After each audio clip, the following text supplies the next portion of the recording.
So hello and welcome back to another Loose Heads podcast in association with Talking Rugby Union. This is episode number 4, if I'm right in saying. And as always, joined by Dave, Rob and Mark on this Friday afternoon. Guys, how we doing?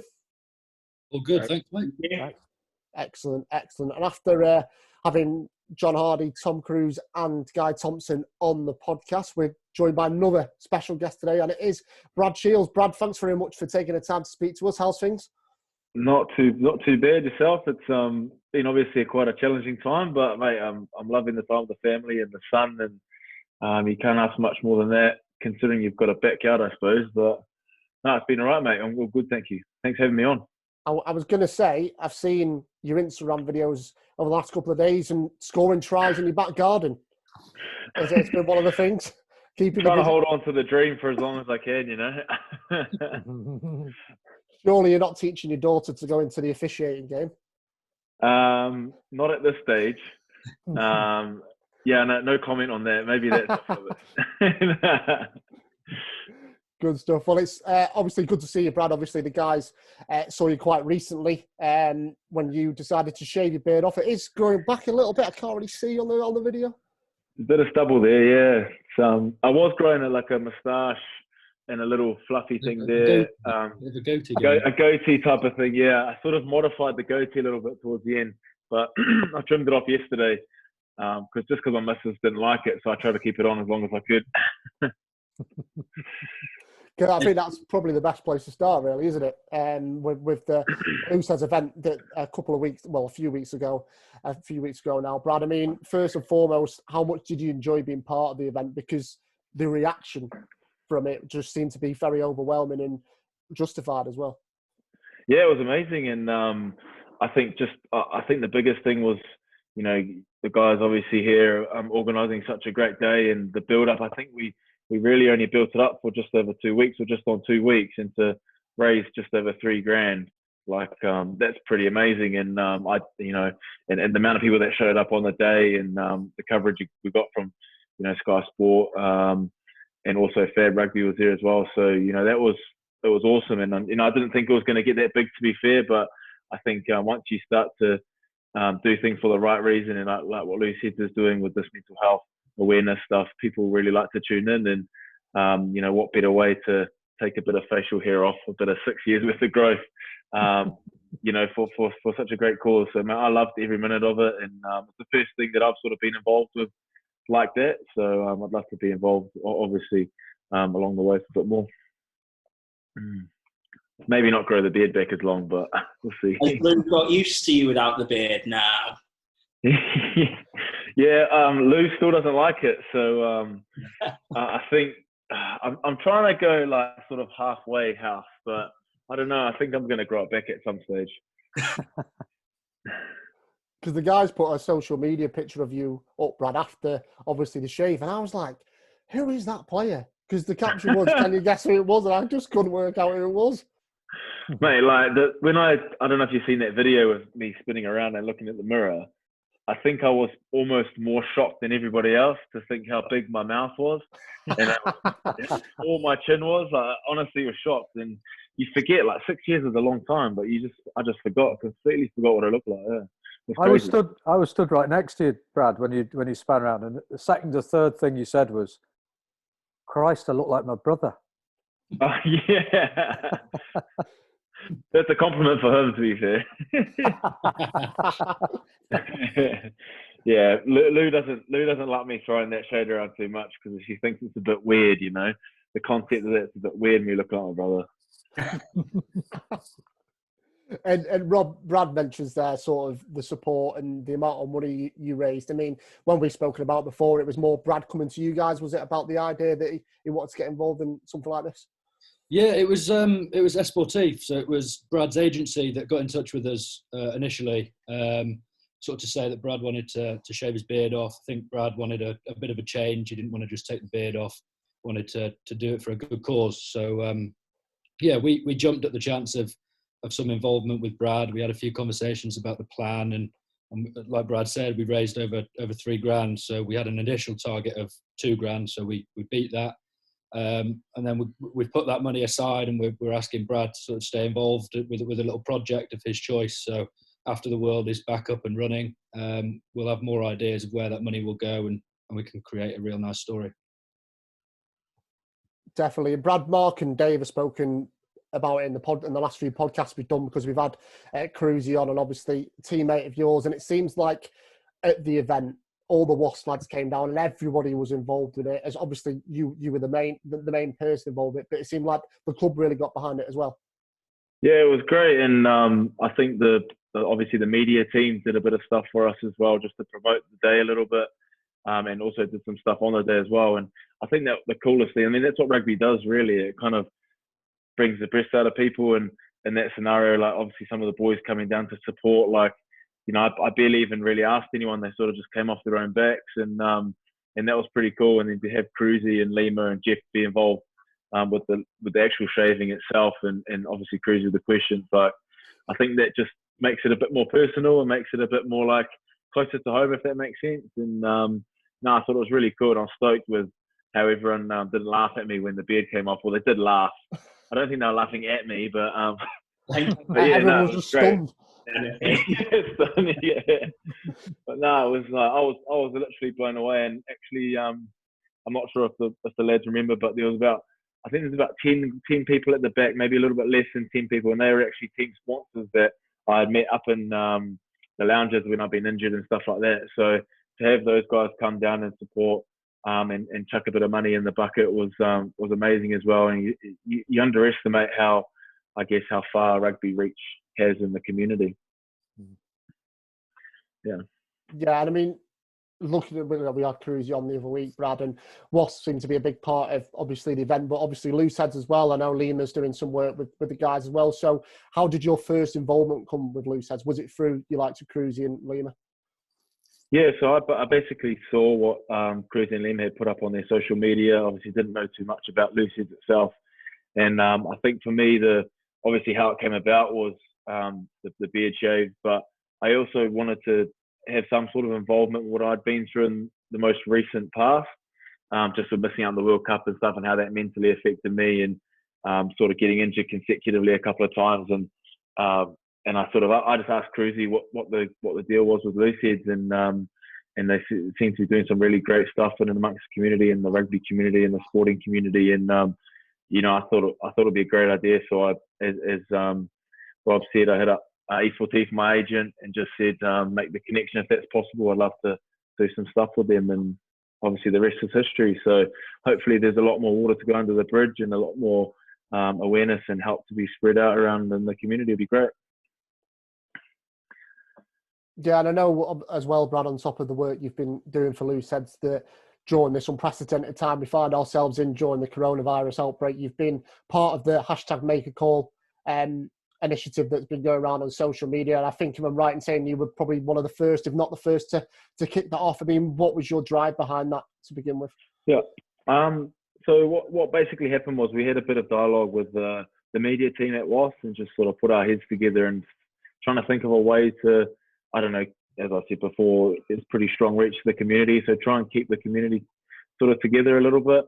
And there's actually Cruzy and myself and the media guy at Wasps, Tom Vale, who sort of came up with the idea, and then Tom Vale put a bit of detail behind it. And I guess the idea was just to stay connected. And I was obviously fortunate enough to be the first one to chuck it up. And I think Cruzy wasn't too far behind. So, you know, it wasn't anyone specifically my idea or anything like that. It was just an initiative to kind of get going and, you know, try and keep people connected, because there's obviously the unknown at that stage, and what was going to happen, no one really knew. So I think it's still going on at the moment. I saw a couple of videos posted up, seems to be taking a swerve, quite a broad direction. So that's great to see. And I've got a couple of lists that I'm working off to try and catch up with another couple of people that I spoke to earlier to see how they're going. So it's a really great initiative, and I hope people are enjoying it. And things like make a call, Mark, they are important during this period of time. And I've noticed this morning, just one of the headlines on Sky Sports was that there has been a spike in people seeking mental health support, according to the Professional Football Association. So it is important that things like Brad is involved and is really reaching out to people during this time. Yeah, I heard that while I was sitting in my morning bath. Yeah. I don't want to ask too much more. There's a picture into my head now, eh? It was. It's interesting that the Cruzy did that thing, and then I heard Brad doing it, which prompted me to go and make that call. And I made a call to a chap I've known for probably 35 years, who lives on his own. He's 90 years old. He's got a bit of the World War II spirit about him. We'll get through this, but I just think it's important. Maybe the world got itself in a big hurry, and maybe this is just a reminder to slow down and enjoy the nice things in life, which is each other's company. Well said, Mark, because in terms of each other's company, I'm going to go to Dave in this, because obviously you had the Loose Heads quiz last week, and I believe a certain Mr. Brad Shields is one of the guest hosts for the next one. Is that right? Yeah, we've managed to bring a big man in. So next Tuesday, that will be, God, what day is it? Is it 21st? 21st, yeah. Be doing the second quiz. Hopefully have a few more interesting questions and some very interesting names for Ugo to be pronouncing. So yeah, good. Ugo seemed to enjoy himself last week, so you're looking forward to getting involved, Brad? Yeah, I'm looking forward to it. Unfortunately, I missed it last week, but Hugo's obviously a quality bloke, and he's not shy in front of the camera or on a microphone, so should be entertaining. I'm not sure how much hosting I'll be doing. I'm not a huge quiz, very good at quizzes, I should say. We did one the other night, and me and Lou actually came last, so I was devastated about that. I suppose hosting's a little bit different, right? You know all the answers and everything. So no, it'd be good. I'm really looking forward to it. It's just good to connect and do something different. I mean, got a bit of spare time at the moment, so why not? Yeah, I know Ugo had a gin and tonic in his hand last week. Is that right? Yeah. It did. So, but you'll be the professional, Brad. You won't have any alcohol, will you? Is it Tuesday or Tuesday? Tuesday's beer night, I think. So I can have one or two. Yeah. That was a quick conclusion to draw. That it's definitely beer night on Tuesday. And I'm sure, obviously, on the quiz, Brad, that you will be asked about your career. I'm sure that rugby fans that follow Loose Heads, I think it's over 10,000 people on the Instagram account now that will be wanting to know about your career. And if you don't mind, if we talk about sort of your journey to Wasps, Brad, because, just to break it down, you were obviously with Wellington and Hurricanes over in New Zealand. So first and foremost, what was it like growing up and playing in New Zealand? It was great, and obviously it was all I really knew at the time. And for me, I was playing rugby with all my mates that I went to school with, and sort of went through the ranks of representative teams and all that sort of stuff. So to play with your mates, the sport you love, I guess that's what kind of drives you when you're younger, and what gets you up in the morning for a Saturday game or a Sunday game, whatever it might be. So for me, I loved it, and we didn't live in Wellington all our life, so my first sort of rugby game was in a place called Waiuru, which is it's by the mountain, and it's sort of the middle of the North Island. And basically, we run around with no boots on. It'd be frosty, freezing cold. 4 years old, but you know what you're like as a kid. You don't really care. You just get out there and play. So that's sort of how my rugby started. My mum and dad sort of didn't ever push me to do anything, but sort of encouraged and supported me along the way, and sort of moved to Wellington and went through all the schooling grades, all the age grade, and then managed to get into the Wellington Lions halfway 2010, I think it was.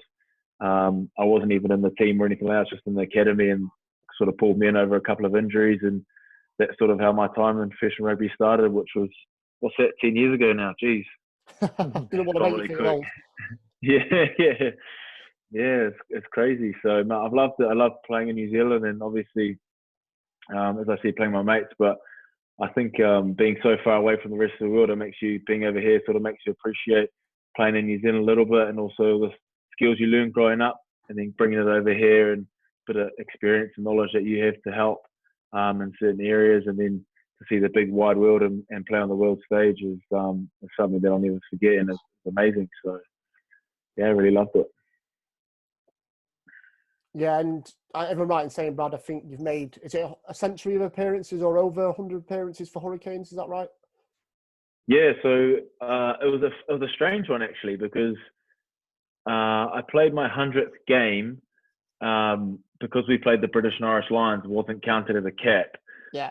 So I got the 100 games, and then the very next week was my 100 Super Rugby games. So it's quite a big thing in Super Rugby, obviously, to get your 100 Super Rugby games. So that was immense, and I was lucky enough to have that against the Blues at Westpac Stadium the week after we played the Highlanders away.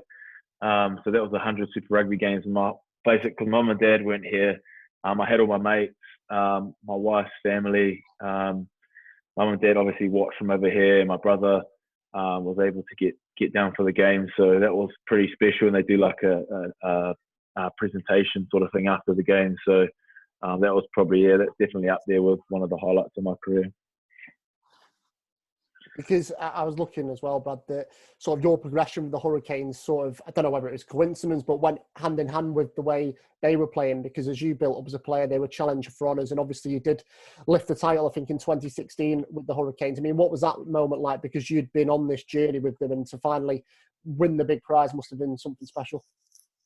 Yeah, that was crazy, and it's real interesting you asked that, because when we first started as a group in 2012, I think Mark Hammett took over. Yeah. And basically his idea was, it was about bringing in the new guys. So there was a massive group of new guys. I think a couple of guys like Bodie had been there sort of the season before, but I think there was about 10 or 12 of us who was in there for the first time. And a lot of older guys had moved on. They were the All Blacks for a long time, played over 100 games with the Hurricanes. So I think it was sort of about a rebuilding stage. And his two or 3 years that he was there, I think it was all about team culture and just trying to build that team culture. And I think ultimately, we missed out by one or 2 points for a few seasons in playoffs there. And then sort of, I think the target was to be real competitive in that 14, 15, 16 years. And then, we made the final in 2015 with Boydie coming in as head coach. He sort of took what Hammer did and just took it to the next level again. And then obviously losing that at Westpac, I think I still believe to this day we saw the better team on paper. I think we maybe didn't believe 100% that we could win it. And we obviously made a couple of crucial errors. But I think after losing that, that very next day, I remember we're having a few beers. I remember talking to a lot of the boys, and we just couldn't wait to get started on that next season. Like, it couldn't happen quick enough. So, we're ready to get stuck in, and I think we 100% believed once we knew we could win it that following season. So there was no doubt we were going to go all the way there next year. So it was crazy. It was awesome. Best rugby. I say best rugby, but I say it's the top 5 best rugby memories. I can't pick. There's a few. Yeah, I was going to come on to your rugby memories, Brad, but you mentioned someone in particular, Chris Boyd, who's obviously with Northampton at the moment. And I think there was a quote when he first came over, or when you first came over to join Wasps, that he said you were one of the best players ever coached. So how much did he influence your career? Oh, huge, mate, huge. And I've had a lot of coach influence in my career, and I think he's definitely one that gave me a lot of technical influence, and put things into perspective as well, and certainly believed in my ability and believed in me as a player, and he certainly encouraged me in the best possible way. And I think Northampton have scored themselves such a great coach, and you see by their results. Obviously, they had a bit of a sticky patch, but who doesn't go through that during the season? And we can see the sort of things he's done for that club. And yeah, look, he's definitely one of the best coaches I've had, and I think it's just understanding of the game. He generally understands a lot of players and their personalities and their characteristics, and very fortunate enough. He's been around for a long time, and I think he just, with the coaching staff he had as well, complimented him. Our forwards coach was extremely passionate. We had John Plumtree as an assistant coach who was also passionate and sort of hard-nosed. And boy, he was definitely technical, sit back and sort of like a puppeteer playing all the strings. So I'm very fortunate to have him, and I've caught up with him a couple of times since I've been over here, which has been great, obviously, playing against him a couple of times. So yeah, very good coach, and very privileged to be coached by him. And one of the first notes that I noted down, Brad, when we were preparing for the interview, was sort of the players you won the Super Rugby title with. You mentioned Bowden Barrett there. I mean, just how good is he? He's a pretty special player, actually. Yeah, I think he's just growing. He's definitely him and his family. It's like him and his brothers they're obviously very raw talent, and you could see that through age grade. And I don't really know his brothers too well through the age grade, but obviously played a lot with Bodie, and you could just see whenever he got the ball, it was like, is he going to do something special? Is he going to break the line? Is he going to score a try? What's he going to do?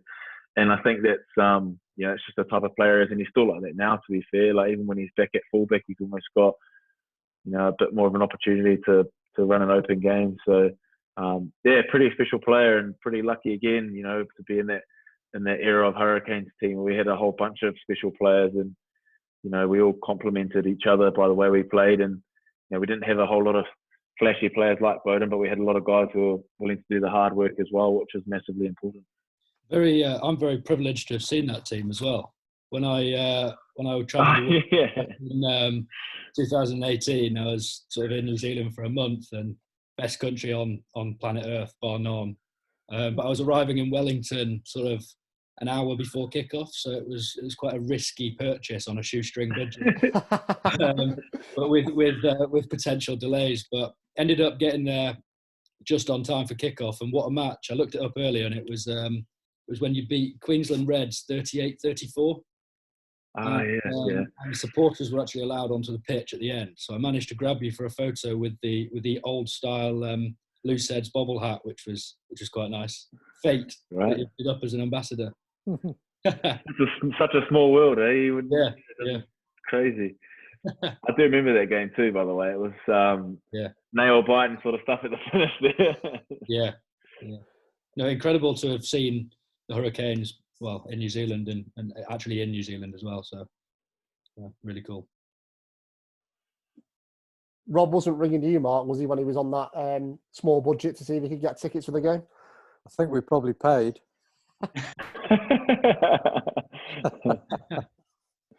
And just one of the things you mentioned, Brad, before about playing against the British and Irish Lions. What was that kind of experience like for you? Because the Lions go over there, and it is one of the best, one of the most famous teams to play against. So, what was that experience like? Yeah, I think you nailed it there. It is one of the most famous teams to play against, and one of the most famous tours. Wherever they go, obviously creates a lot of traction and interest. And I think for us, the biggest thing we took out of it, like, we obviously got a couple of All Black boys came back and played for that game, and which was very helpful. But I think that our whole mindset was we're never potentially going to play in a game like this ever again, some of us. So, he's got to take that for what it is and make the most of it. And I think to have a sellout at Westpac, we've only ever sold it out in a semi-final and a final with the extra seating and stuff like that. So to have a packed stadium, play the British and Irish Lions, and to even draw, to even come close to winning is pretty special. And I don't think I'm definitely in a career, whoever gets to play the British and Irish Lions, definitely a tick on the old bucket list for sure. Definitely, Brad. And you talked about I was going to ask you actually about sort of your best memories when you were playing for Hurricanes. You said there that the winning the title was certainly up there. Is there any sort of stories, any memories that do stick out from your time with the side? Yeah, I think for me, obviously the biggest and best memory was winning the Super Rugby, and I was extremely lucky enough to win it with a couple of guys who unfortunately retired now due to unfortunately getting injured a few times. One of them concussion, but Reggie Goods and Mike Cunningham, like two of my closest mates, and to win something like that with them is, like I said before, you play rugby with your mates because you love it, and that's what keeps you going. So to win something so massive with them was so awesome, and I think that sort of takes me back to my debut in Cape Town. I remember me and my mate Reggie debuted first day together as well, so that was pretty special. To make those memories sort of count. Any more memories? I can't. I don't think any off the top of my head, but nothing really trumps the winning the Super Rugby, that's for sure. But I come close, like Salah at Westpac, British and Irish Lions, South African tours. We're there for a couple of weeks, and then you head to Perth for a week. Like playing in Johannesburg, but such an immense atmosphere, like in a hive out and all that sort of stuff. You can't sort of replicate that anywhere else in the world. And I was lucky enough to play my my debut for England there, and that sort of brought back a lot of memories from my Super Rugby days. So yeah, mate, it was a crazy ride, and you know, I'd love to go back there at some stage and play another couple of games, but whether the body holds together with the tape or not, I'm not too sure. Whether I'm actually still good enough, I'm not too sure. I'm sure you will be, Brad. And it's interesting, sort of, you know, you mentioned those kind of places that you were playing and travelling to. So when you arrived at Wasps, when you might have been going down to the AJ Bell on a cold Friday night, you must have been questioning the decision. I can say that because I'm from the north. Yeah. No. It was actually, I think the time we played up there actually wasn't too bad. It was cold, but it was still warm. sort of reminded me of Wellington. So you're not too bad.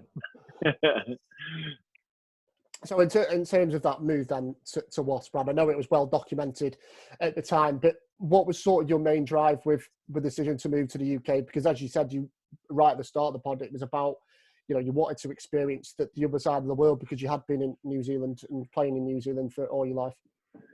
Yeah, that was it. I think the obvious choice was to try and crack into the international scene, and I obviously knew I had an opportunity through my parents and my grandparents being born in England, and yeah, for me it was just about opportunity and seeing where I could go and see if I could try and crack that top level, and because that's I guess every professional rugby player's aspiration is to play international rugby, and that was my main motivation, and to choose Wasps, I think Wasps to me when I watched them sort of reminded me of the Hurricanes a little bit, like a very good attacking team, high scoring, throw the ball around, and as you've seen over the last sort of, well, before we got put into lockdown over the last sort of few weeks of that competition, I think definitely the old Wasps started to come out, a bit of confidence, scoring tries, but off the back of that, some great defence as well. So sort of reminded me of the Hurricanes, and I think that was where my skills would best be suited. But yeah, we sort of unfortunately come to an extreme halt at the moment. But yeah, loving my time at Wasps so far, and hopefully we can get the train back on the tracks and keep rolling.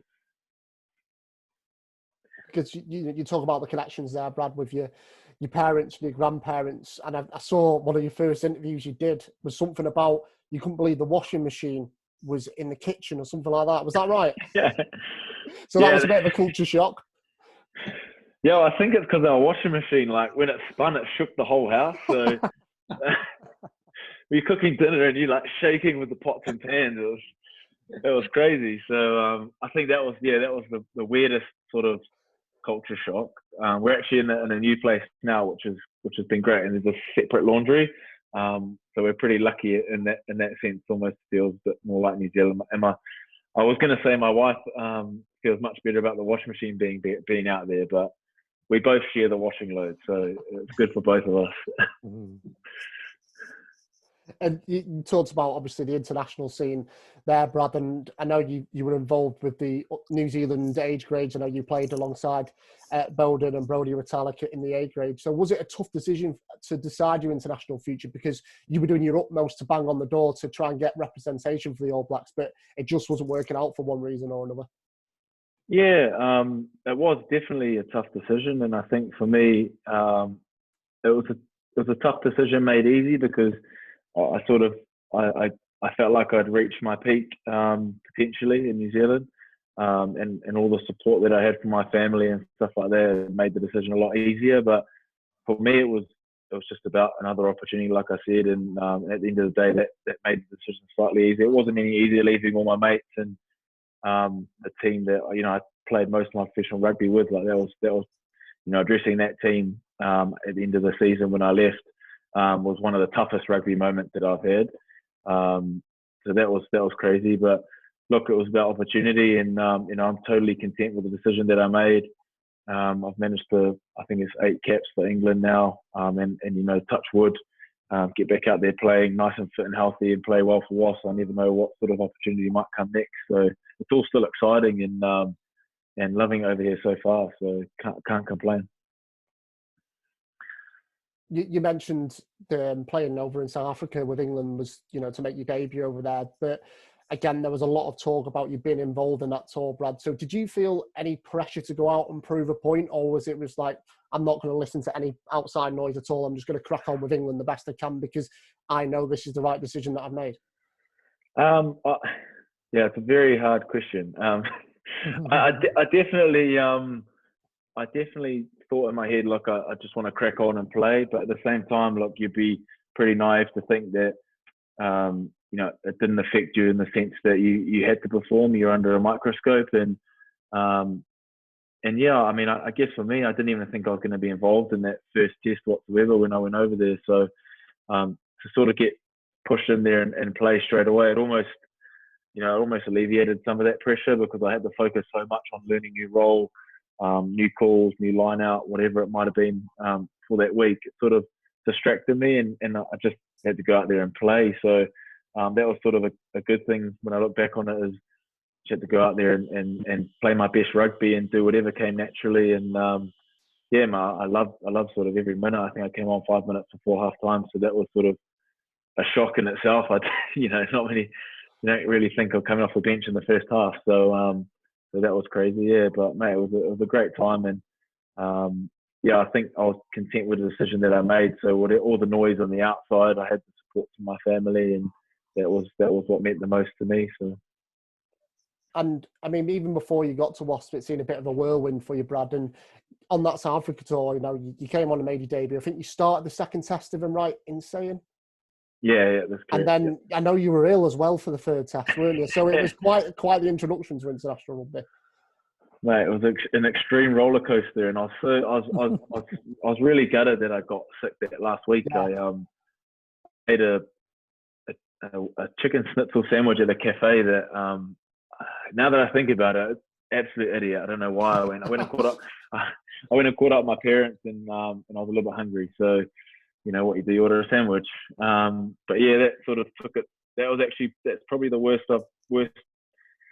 sickness I've had in my life. I literally was out for that whole week.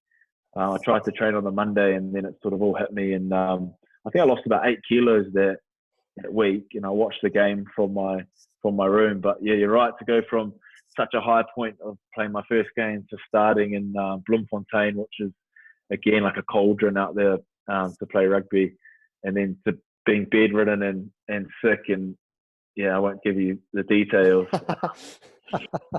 On that third test, it was, it's crazy.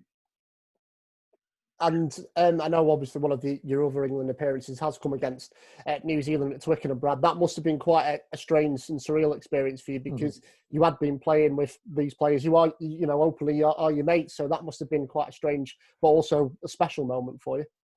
Yeah, it was very special. And as you say, like, to play against your mates, it's sort of, apart from the build-up and what sort of occasion it was, that was obvious. It was England playing the All Blacks, and you shouldn't be playing rugby if you can't get yourself up for that sort of match. So that was cool in itself. But like, to play against guys that I played regularly against for the last sort of 8 seasons, it sort of, in my head, I justified it as playing another Super Rugby game in a sense. But obviously it wasn't a Super Rugby game. Once I got out there, it was a lot different. The crowd was twice as noisy. Twickenham, obviously 80,000 people, so the occasion sort of took over. But mate, it was a surreal sort of time. And then when that first whistle sort of went to play, all that was gone, and it was just all about the rugby. And it was good to give a couple of the boys a bit of shit as well on the field, which you don't get to do very often.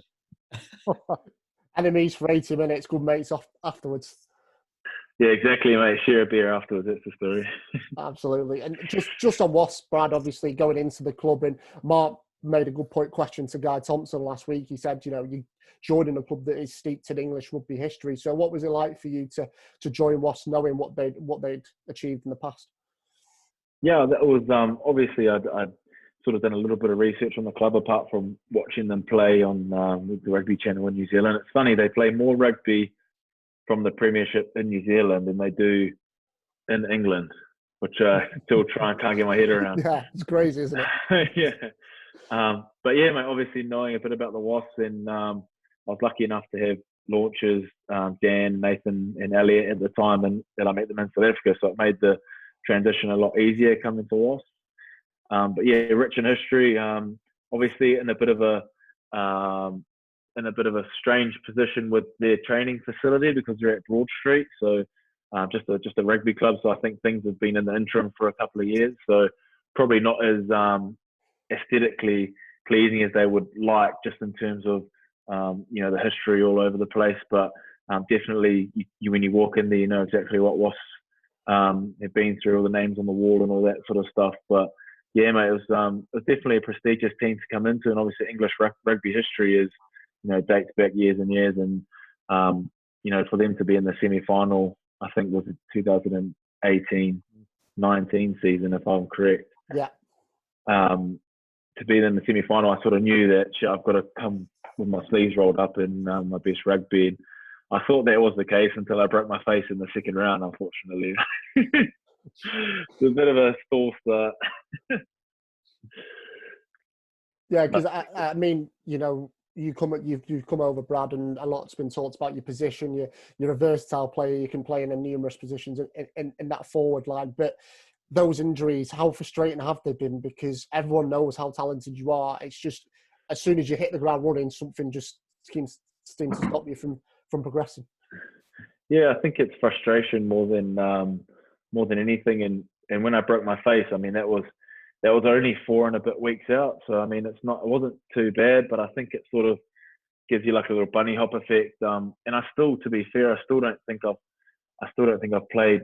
I've played 1 or 2, maybe 3 or 4 games, potentially some of my best rugby for Wasps, but I think I'm still, 20% off from my best rugby for Wasps. So I think that also comes down to a bit of consistency. And as you say, if you get niggly injuries along the way, it's hard to be out on that field consistently, trying to get used to that game demand, workload sort of thing. So I'm just hoping now, take this bit of silver lining in situations, and, a bit of downtime now, potentially get my body right. And obviously had a bit of niggly injury with my foot, so hopefully that settles right down, and the body sort of, answers my prayers a little bit and lets me get through a whole season of English Premiership rugby, which would be absolutely great. Because I touch wood, I was actually really lucky with injuries in the Hurricanes. I mean, my first year I got injured once, and then basically from then on I played about 4 or 5 seasons, maybe missing 1 week at a time due to niggles. But I was pretty lucky, and then unfortunately come here and I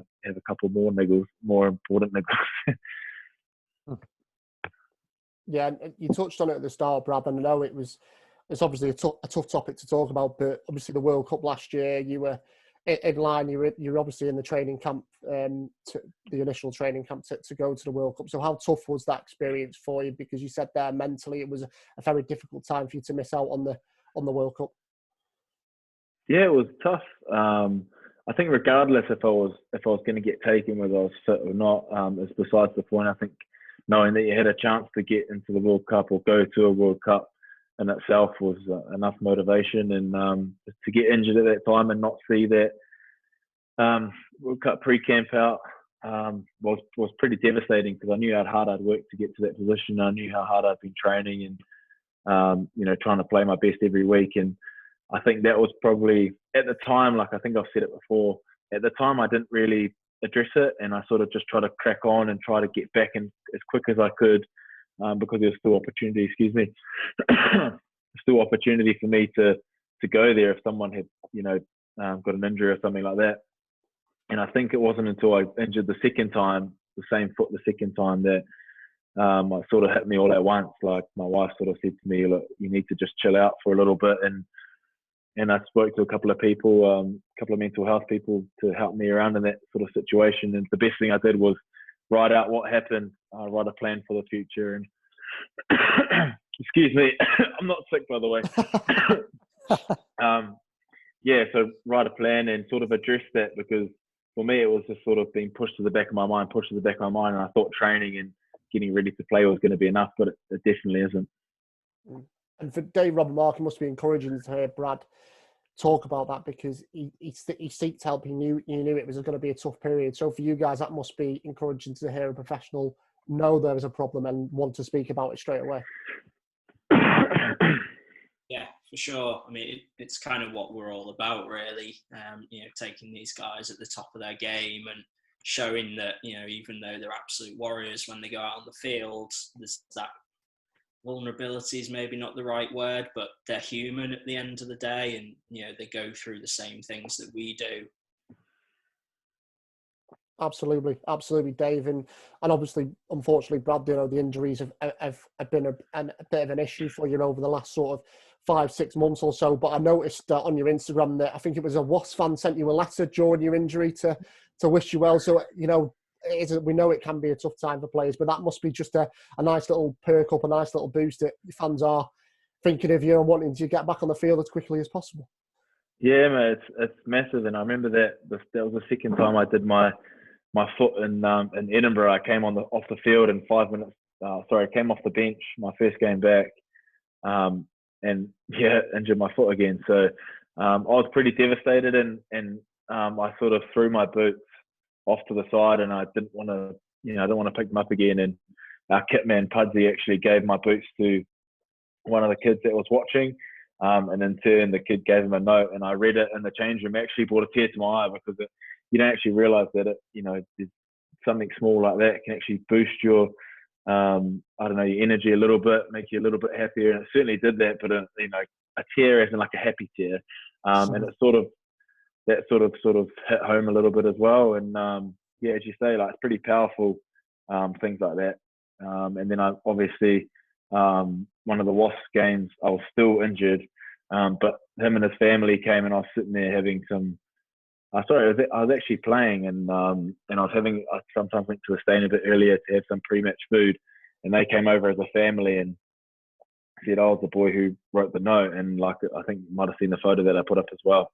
It's so good to put a face to the note, and that gave me another little boost going into the game. So it's funny when you talk about, like, make that cool campaign. Even me speaking to somebody boosts my happiness, makes me a little bit more excited about things, so you never know what sort of impact little things like that can have until actually face with it.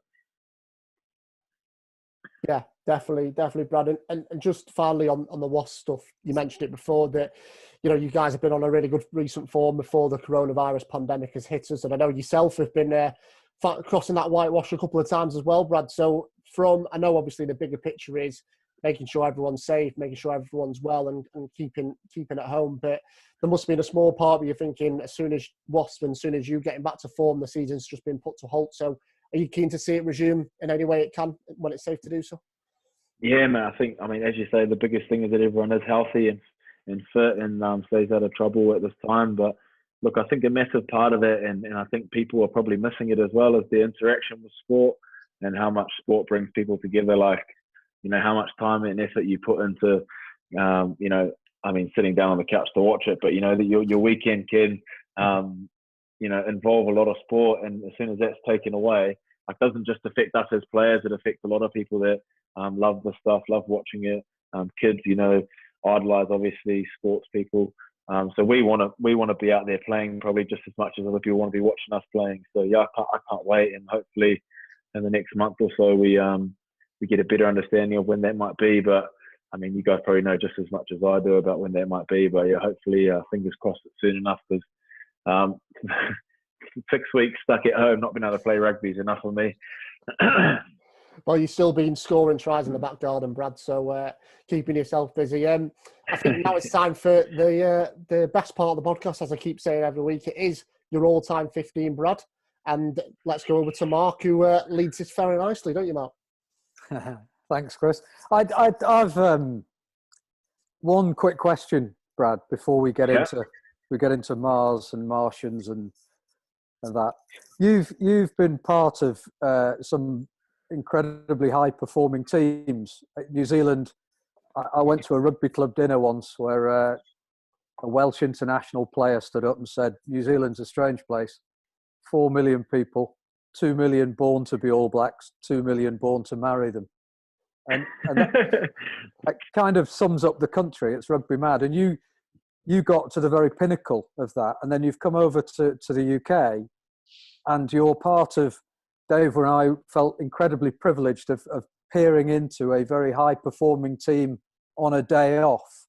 but you're still a very high-performing team. My question to you is, having been involved in that for probably the best part of a decade and through New Zealand age group stuff, do you think great players, of which you're undoubtedly one, do you think they're born or do you think they're made? That's a very good question. I think there's two parts to it, and I think for me, you're definitely born with some talent, and I think when you look at growing up in New Zealand specifically, you're born with a rugby ball, whereas over here you're probably more or less born with a football. If that makes, I could be wrong. That's just right. what I've sort of noticed. So you're chucking the ball around, playing touch rugby since you're younger. So those, I don't know, maybe that mindset's installed a little bit earlier. But I also think, and one thing that I swear by, and is the advice that I give to anyone who asks, or kids or anything like that, is talent can only get you so far, and it's the hard work that you put in that's going to make you a better player. So like you see on the world stage, you see guys like Bowden Barrett who I said are freakishly naturally talented, but they don't stop working. They don't just know that they're talented and stop working on their kicking, or stop working on their running, or stop working on their fitness, because that's when you reach a peak. And I firmly believe that as a professional player now, you'd only get, and I've seen it with guys that I played with in age grade, that they could be the most talented players in the world, and light up sort of under 16s to under 20s sort of era, but then can't quite kick on because they don't have the drive to work hard off the field, to work on their character, which is a massive part of it as well. A, you've got to be a decent bloke, and B, you've got to want to work hard and put yourself in an uncomfortable position, willing to learn, and also get along with other people, because the minute you don't get along with other people, then a team sport makes life a lot harder. So I hope that answers your question, but that's the philosophy that I sort of live by, and definitely they try and teach that. And I'm sure most sports professional clubs try to push that a lot as well. But I think that for me was the thing I learned earliest in my career. I went to a school, without blabbering on too much, I went to a school that wasn't very rugby specific or rugby renowned. We played about 3 or 4 divisions lower than the top school divisions in New Zealand. And for us, there's 4 of us who played Super Rugby from that school. We sort of realised that, once we get into the system, we've got to work harder than everybody else, because we're not getting the same scouts that are going to come watch our games and watch the top games. So when we play those games that do get watched, we've got to stand out like dog's balls. So that was the motivation, and I think definitely learned a lot from my parents as well. But also going into professional rugby in New Zealand and then coming over here, I think those things definitely make good players, great players. It was interesting when we spoke to Cruzy, a friend of yours, friend of ours, quite a happy-go-lucky lad. But when we got to the bit where he was at Rotherham, he moved on, he went to London Irish, his tone changed about, I wanted it more than anybody else in the world had ever wanted to play Premiership rugby. And you could see this sort of, his eyes started dancing when he started talking about his own work rate. Yeah. So, talent gets you so far. Well, mate, I tell you what, work rate is definitely a talent as well. Like, you can't underestimate that. And I think, like I said before, and Cruzy, for an example, there's a lot of guys, him and Tommy Taylor are a couple of the hardest working players I've ever been involved with. And I think it's like, you could have, 12 workers in your team. I'd happily pick 12 workers and 3 sort of X-factor guys. And I think that's sort of the makeup of a rugby team, and I definitely stand by that. Yeah. So, with no further ado, talking about the X factor, the scenario is this: Martians have landed. They've challenged us to a game of rugby. We've lost the toss, so tomorrow, Saturday, we get on the shuttle to Mars. It's a 4-week shuttle. Who, Brad Shields, is your best all-time 15 plus 3 subs to face Mars away? It's a very tough one. I mentioned this to Rob. I've made a couple of changes, but this could be a very controversial 15. Much controversy. Come on, all the better. And I might need some help with a position because I'm pulling my hair out trying to think of who I could get. So number one, so loose head prop, I've got Oosterhuis from South Africa. He's a big boy. I remember my mate Reggie, one of his favourite players growing up. At number two, I love the way he plays. Played most of my rugby with him. I've got Dane Coles. A bit of a thug, but at the same time, he's an exciting player to watch. This is the position that I had the hardest time with at tight head prop. I went old school with it because I think you definitely need to have some old school in your team. I've got Fran Cotton, obviously English. I've got Olo Brown, New Zealand tight head, and I've got Jason Leonard as well. So I was thinking, is it possible to get some help with you guys on who to pick some most old school, hard-nosed sort of player in that position? Well, I'm going to go old school because I'm the one with the grey hair. In fact, no hair. So my tight head is Fran Cotton. Fran Cotton, and he looks rough as guts too, by the way. So I think, okay, we'll go Fran Cotton at tight head. Speaking of the tough sort of player, I've got Sebastian Chabal at second row, along with, I think, more of a technical line-out forward and Victor Matfield. I've got a ball fetcher. Well, this is an interesting combination, but I couldn't leave them both out. I couldn't leave either one of them out, sorry. So I've got George Smith at 6, and I've got Richard McCaw at 7. Yeah. I've got your big boy Lawrence Delalio at number 8. Number 9, George Gregan, obviously the Australian legend. 10 was also a tough one, but I'll go back to my roots of what I used to watch growing up, and I put Dan Carter at 10. I wanted to be like this player. Obviously, didn't end up on the wing, but Jonah Lomu is my number 11. After being in camp with this player, obviously a beast of an animal when he's fit and raring to go. So I've actually put Manu Tuilangi at 12. And to complement him, I think is a nice fit is Brian O'Driscoll at 13. And I've gone for pure speed in the backfield. I've got Shane Williams at 14, and I've got Jason Robinson at number 15.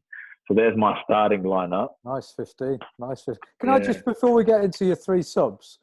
Yeah. Going back to New Zealand, I mean, you've played. I have a belief that New Zealand invented rugby. It wasn't William Webb Ellis. It was actually invented somewhere on the South Island. And you've played in that all black jersey at age group level. Just how good was Richie McCaw? He was a pretty special player, and I think I played against him a handful of times for Super Rugby, and that's pretty crazy being on the same field as someone with like his caliber. But I think it's not just on the field; it's off the field. So it's his knowledge into who's refereeing, because he's obviously is a great captain. His homework that he does in the opposition. He knows his players inside and outside on his own team. And I think the rugby sort of took care of itself. You know what sort of player he was. He's sort of in amongst everything. He pushed the law right to the line. And I think he put all his time and all his soul and effort into rugby. And I think that's what made him a great player. And now he's sort of, reaping the rewards in retirement. Yeah. So you've only got 3 subs because there's not that much space on the shuttle.